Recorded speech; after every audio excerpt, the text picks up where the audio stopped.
2025-এ কি খেলা হতে চলেছে? শুনতে পেরেছি আই লিগ নাকি আপনারা করবেন এখানে।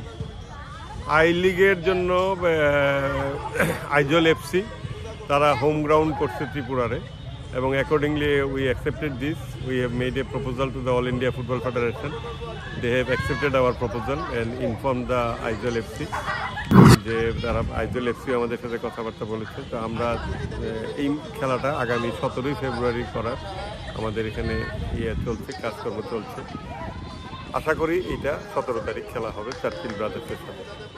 অনেকগুলি খেলা হবার কথা আপনার কাছে জানতে চাইবে। 2025-এ কি খেলা হতে চলেছে এই উমাকান্ত মাঠে? 2025-এ নূতন খেলা, আমাদের পুরনো যেগুলি লিগ খেলাগুলি আছে, ওমেন, সি, বি, এ, সুপার লিগ, এইগুলি তো হচ্ছেই রাখাল। তার সাথে আমরা এবার যেটা করছি নূতন করে ইয়াং জেনারেশন যারা আন্ডার এজ খেলাগুলি, সেই খেলাগুলি আমরা করতে চাইছি।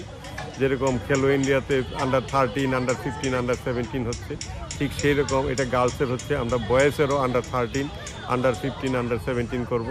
সেগুলি ডিস্ট্রিক্টে হয়ে এখানে উমাকান্ত মাঠে এসে লিগ বেসিসে সেই খেলাগুলি হবে, তো যাতে করে আগামীতে মাঠে প্লেয়ার সাপ্লাই হতে পারে এবং আমরা ট্যালেন্টেড প্লেয়ারদের সিলেকশন করতে পারি। তার জন্যই আমরা এই উদ্যোগটা নিয়েছি।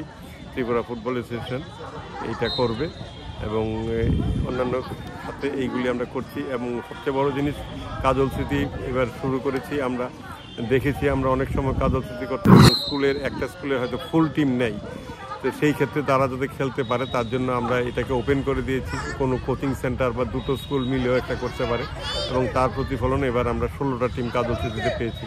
তো আমরা ধীরে ধীরে জুনিয়র লেভেলে চেষ্টা করছি।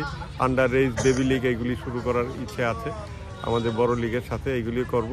আর ন্যাশনাল মিটেরও যেটা হচ্ছে, গতবার সন্তোষ ট্রফি হয়েছে, ওমেন্স হয়েছে, এবারও দেখছি সেরকম আশা রাখি যে আগামীতে আমরা এইবারও সফল হব এগুলি আনার জন্য। ধন্যবাদ দৈনিক ইনফোর সঙ্গে কথা বলার জন্য। Thank you.